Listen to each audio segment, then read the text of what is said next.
Okay, so in this part of the lecture, I'm going to talk about some biological theories of reinforcement. So, naturally, different people respond differently to different reinforcers. Different reinforcers are more reinforcing for some people than others. And even in terms of reinforcement in general, while yes, we know that reinforcement is massively influential and has an impact on everyone's behavior and everyone's lives, some people are more highly motivated by different kinds of reinforcers than others: long term contingent reinforcement, rule based reinforcement, etc., etc. So the differences in reinforcing properties, reinforcing values, and the effect that reinforcement has on individuals is going to be influenced by the physiology of the individual to some degree and the biology of the person. So we have strong evidence to suggest that there are several specific brain areas and brain systems that are involved in the response to reinforcement. And again, when we're talking about reinforcement, it's any kind of consequence that occurs after a behavior that increases the likelihood of that behavior occurring again in the future. So there's different brain areas and different brain processes involved in the reinforcement procedure. So one of the brain areas that has been associated with reinforcement and the reinforcement procedure is an area known as the medial forebrain bundle.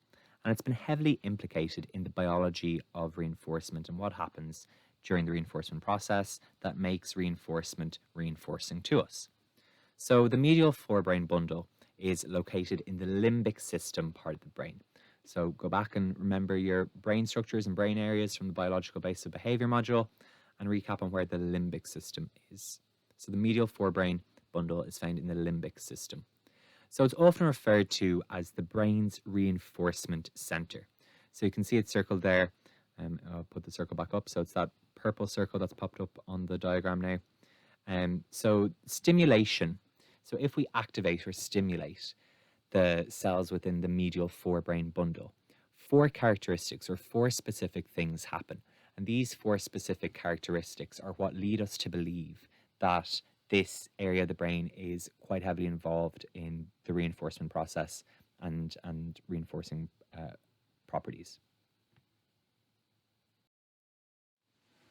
So the four characteristics that occur when we stimulate the medial forebrain bundle are: number one, that stimulation in itself is highly reinforcing and we want it to happen again and again.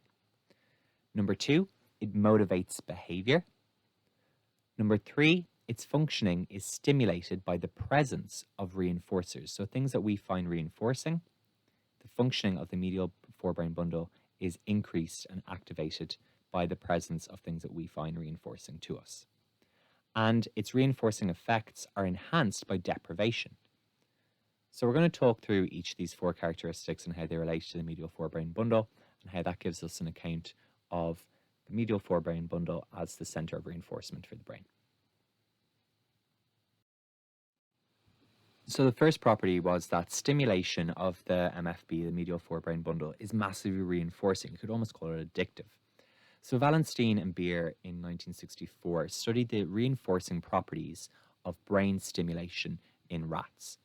And they found that rats would press a bar that delivered stimulation to the medial forebrain bundle up to 30 times a minute. So activation of the MFB was massively reinforcing. They'd engage in a behavior multiple times to try to get the medial forebrain bundle activated again.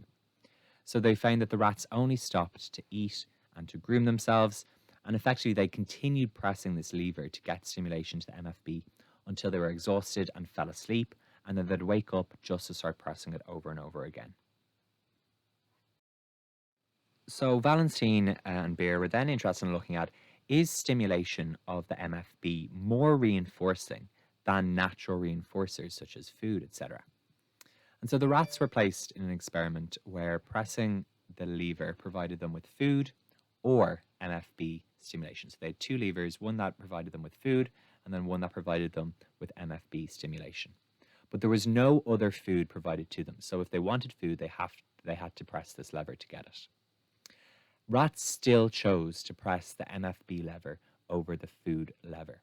And eventually they starved themselves to death. So they found that stimulation of the MFB was more reinforcing to the rats than natural reinforcement from food, which is an unconditioned primary reinforcer. stimulation of the MFB was even more reinforcing to them. So these findings are all well and good in rats and in basic level research, but what about in humans? So does it have as stimulating an effect? Is it equally as potent in humans?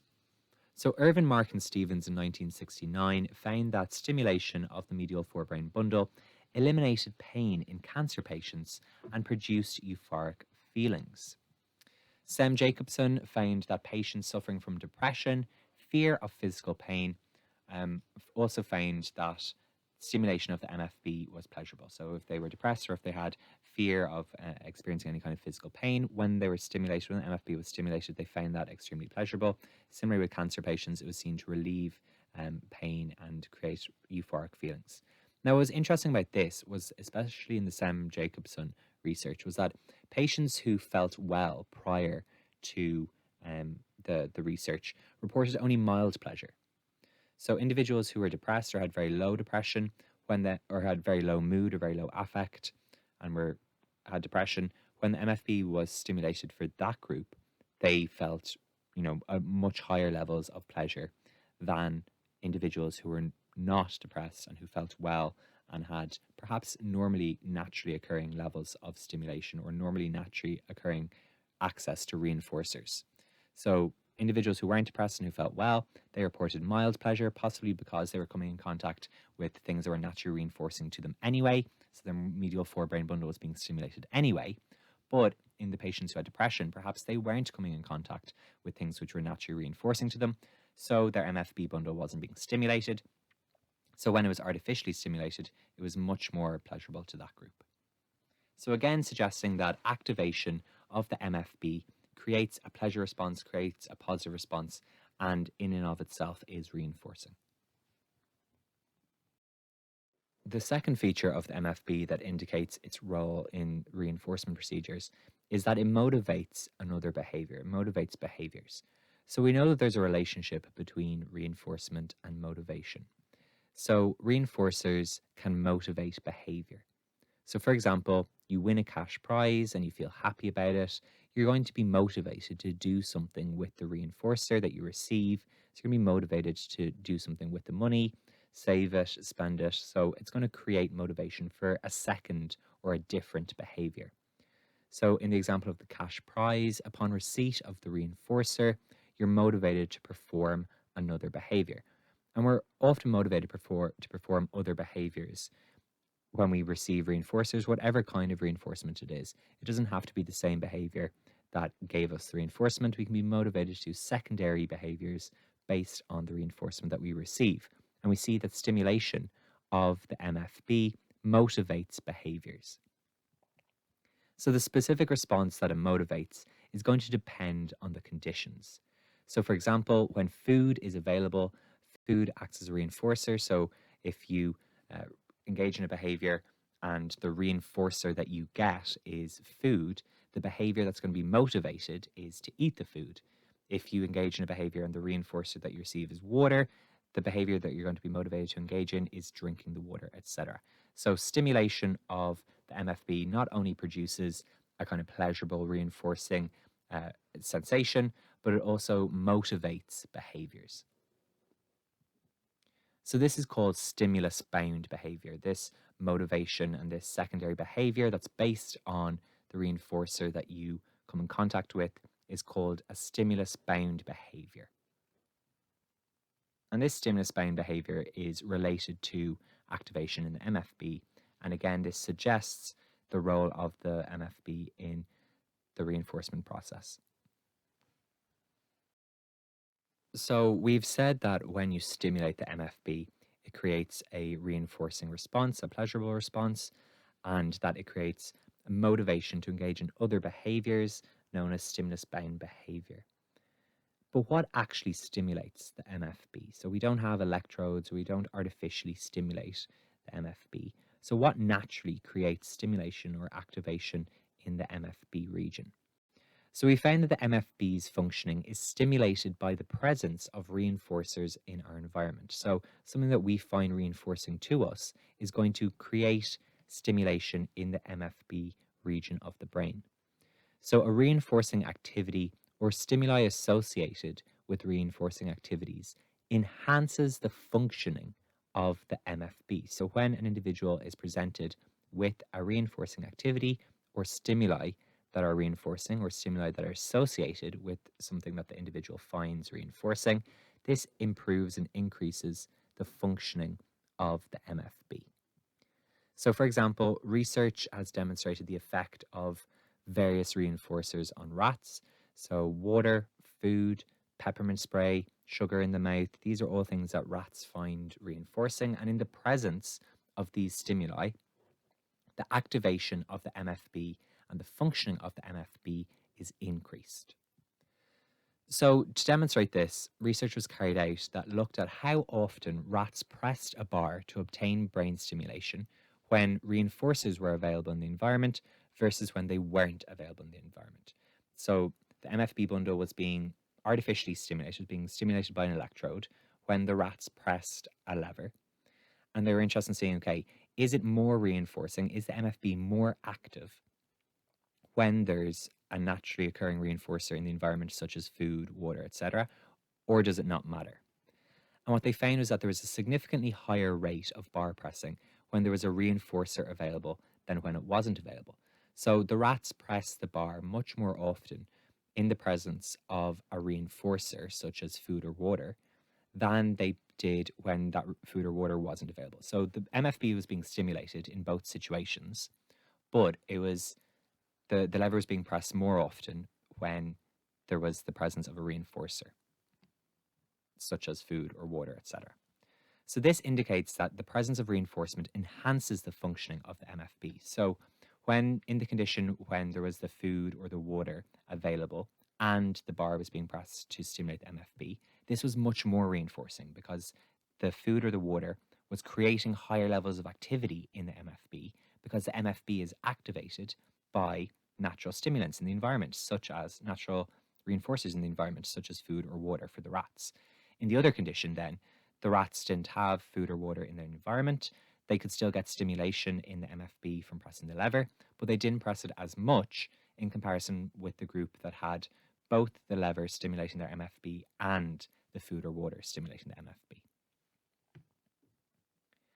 So the effect of the presence of the naturally occurring reinforcer or the food or the water, this effect of the effect of this enhance the functioning and increase the response. So it increases the response to reinforcers.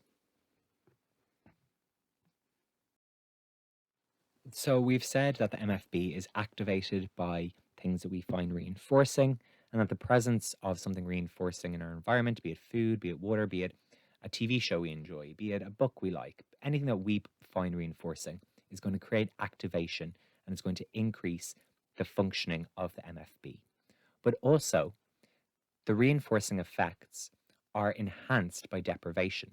So, how much reinforcement is activated, or how much of that kind of pleasurable reinforcement based feeling is activated, is enhanced when there's deprivation in this situation.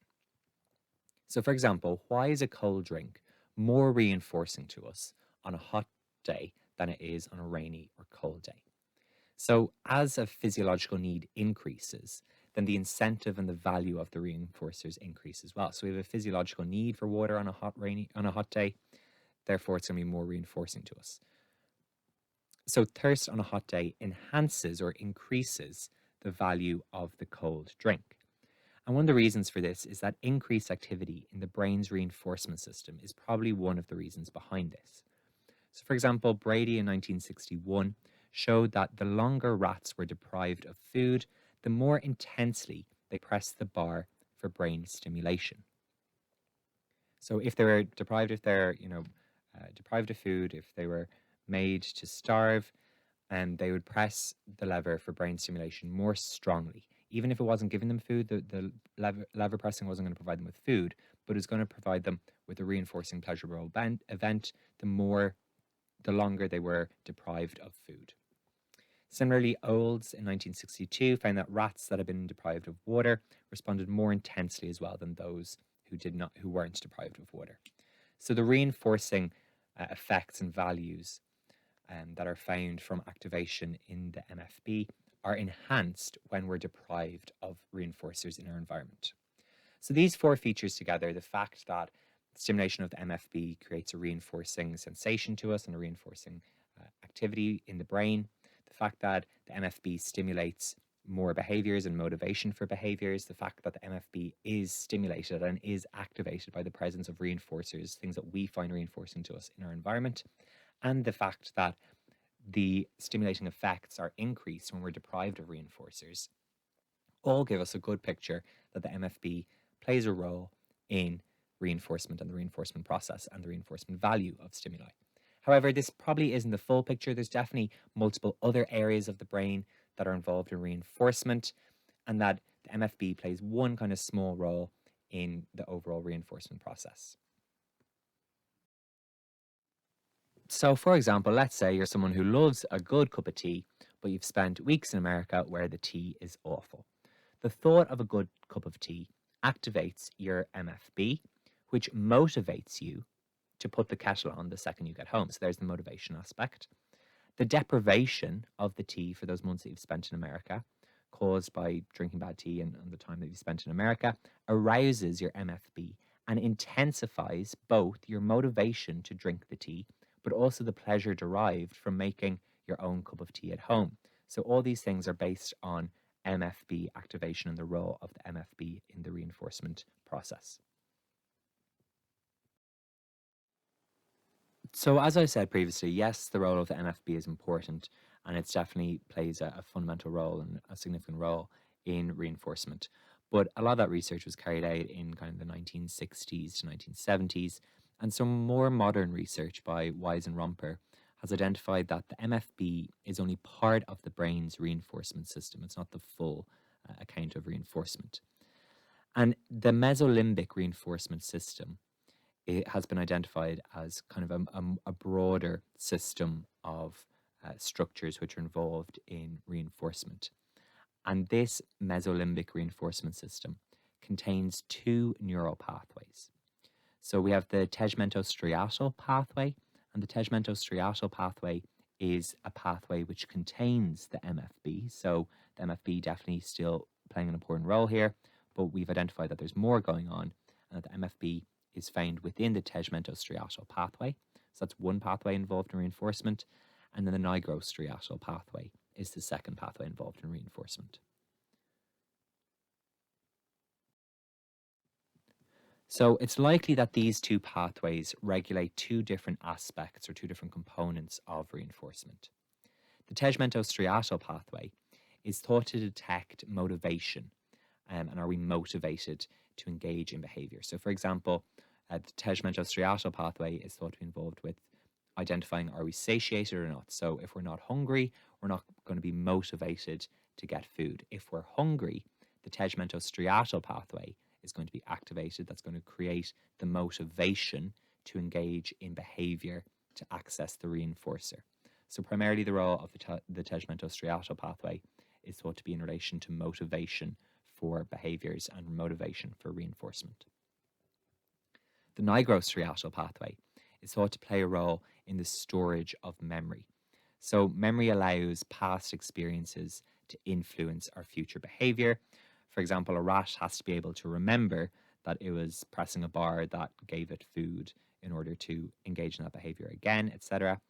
So while structures in the nigrostriatal pathway aren't involved in the motivational aspect of reinforcement, they do play an important role in memory. We also know that memory is significantly enhanced when an animal is exposed to a positive reinforcer. So stimulation of the nigrostriatal pathway increases the memory of a reinforcing experience. So again, suggesting that the reinforcement process and the reinforcement experiences are probably activating more areas than simply just the MFB, and that the mesolimbic reinforcement system, which contains the tegmentostriatal pathway and the nigrostriatal pathway, probably give a slightly fuller account of reinforcement. Definitely there are still other areas of the brain involved, but the mesolimbic reinforcement system probably gives a more full account of what's happening during reinforcement and when we see reinforcers or when we come in contact with reinforcers than just the MFB. So, another neurobiological feature that plays an important role in reinforcement is the neurotransmitter dopamine. So, dopamine we spoke about last semester in the biological basis of behavior, and dopamine plays a significant and important role in regulating behaviors that are related to reinforcement. So, as we spoke about our two pathways, dopamine governs the activity of the neurons in the tegmentostriatal pathway. So, again, relating into one of our pathways. Dopamine relates to the tegmentostriatal pathway. Dopamine also relates to the really powerful reinforcing values and reinforcing properties of drugs such as amphetamines and cocaine. Amphetamines and cocaine have been shown to increase the levels of activity in dopamine receptors. So, this gives an account as to why these drugs can be quite addictive. So, as we've said, some people will be highly motivated or addicted, if you want to use that word, but will be highly motivated to obtain cocaine or amphetamines. And this is probably due to the highly reinforcing properties of these drugs at a biological level and the effect that they have on our dopamine pathways. This is also seen and evidenced in animal research and animal studies. Animals will quickly learn behaviors which give them access to amphetamines or to cocaine, and they'll learn to emit these behaviors at quite a high rate. Dopamine levels in brain areas increase in animals as well after the administration of amphetamines or cocaine. So, researchers have also found that dopamine levels increase after the administration of alcohol, cannabis, and nicotine. Again, potentially giving an account as to why these behaviors and why these substances are so much related to addictions because of the highly reinforcing effects of them, because of their effect on the dopamine system. So it's also not just drugs that release or have an effect on the dopamine systems. So reinforcers other than drugs can also trigger the release of dopamine. So it's been found that natural reinforcers, so primary reinforcers such as food and water, they also release dopamine into the nucleus accumbens. And the nucleus accumbens is part of the tegmentostriatal pathway. So the release of this dopamine into our reinforcement pathways is a massive part of why we engage in behaviors and why things are reinforcing to us. So natural reinforcers also create the release of primary reinforcers, also create the release of dopamine into the tegmentostriatal pathway, not just drugs. And in addition, it's not just the actual food or water or primary reinforcers that create the release of dopamine into the nucleus accumbens, but stimuli that are associated with our primary reinforcers also increase dopamine levels. So, for example, the fridge that's associated with food, that's also going to result in the release of dopamine into the NA. So conditioned stimuli, as I said, such as our fridge, elicit dopamine results into the nucleus accumbens. So any secondary or conditioned stimuli also are going to produce an increase in dopamine release. So this releasing of dopamine, for example, when thinking about a cup of coffee, might be why people will wait in line for a cup of coffee, because the dopamine, a low level of dopamine is being released when they think about it, and then that's going to create stimulation in the pathways, which is going to result in motivation, and they're going to wait in line for the cup of coffee. So dopamine playing an important role within the reinforcement pathways and reacting to reinforcers, both primary and secondary reinforcers. So are there individual differences in the activation of the mesolimbic system? And could these individual differences give an account as to why some people engage in certain behaviors and others don't? So, for example, some people find gambling highly reinforcing and others don't find it reinforcing whatsoever. Now, this could be down to things like schedules of reinforcement and the differential reinforcement experiences and whether people have come in contact with reinforcement or punishment, etc., etc. But also, it could be explained potentially by physiological or biological accounts. Individual differences in how people's mesolimbic systems function might also account for why some people engage and find gambling reinforcing and others don't. So, for example, D'Souza in 2001 suggested that the motivational and reinforcing effects of reinforcers are positively correlated with the level of activity in the mesolimbic reinforcement system. So there's a direct correlation with how reinforcing people find stimuli with how active their mesolimbic reinforcement system is. So, for example, within rats, some rats consume high levels of sucrose and other rats consume lower levels of sucrose. It's reinforcing for all rats, but some engage in more consumption and higher consumption than others do. So, greater dopamine levels are released in the nucleus accumbens when the high sucrose feeder rats were given access to the sucrose than when low feeder rats were given access to it. So, a higher level of dopamine was being produced in these rats that had the high sucrose feeders, that were the high sucrose feeders rather than the low sucrose feeder rats. So, effectively saying that while it was reinforcing to both sets of rats, to one set of rats, it was more reinforcing. So one interpretation of this could be that the high sucrose rats find sucrose more reinforcing because their reinforcement systems are more responsive. So this suggests that high dopamine activity in the mesolimbic reinforcement system leads to compulsive or addictive behaviors. So you often hear kind of people using lay terms and using pop psychology terms such as, oh, they have an addictive personality or they get addicted to things easily. Perhaps that is true because perhaps they have a more highly activated mesolimbic reinforcement system. So perhaps when they engage in things like gambling, the reinforcement that they get and the dopamine responses that they get are higher than in other people. Similarly, perhaps for alcohol, for food, so for any kind of reinforcer, perhaps it is that their mesolimbic reinforcement system is more highly activated than other people's, which leads to addictive or compulsive behaviors. Drugs that increase dopamine activity have been shown to produce compulsive gambling, for example, in individuals who are being treated for Parkinson's. So this is kind of a strange side effect that Parkinson's was being treated by a certain drug, which also happened to increase dopamine levels in the mesolimbic reinforcement system. And this coincidentally showed an increase in the likelihood of these people becoming addicted to or engaging in compulsive gambling behaviors. So again, suggesting that this increase in dopamine activity in the mesolimbic reinforcement system has something to do with why some people are more likely to be addicted or engage in more compulsive behaviors than others, because it's more highly reinforcing to them. Okay, so I'm going to leave it there. That's it for this lecture, and also this is the last lecture in this module. So we were due to have a revision lecture in week 14, but obviously there's no point in having a revision lecture because you don't have exams. So this is the end of the content for this module. So that's it from me. It's unfortunate that we're parting ways in such unusual circumstances, but if you do have any questions, comments about the lecture content, about assessment content, do let me know in the college closure forum. I'm at the other end of email if you have any comments or queries or questions in general. As I said, there will be information on your alternative assessment given to you during this week. And I wish you all the best with all your final assessments. And I hope you all keep healthy and safe. And I shall see you all next year.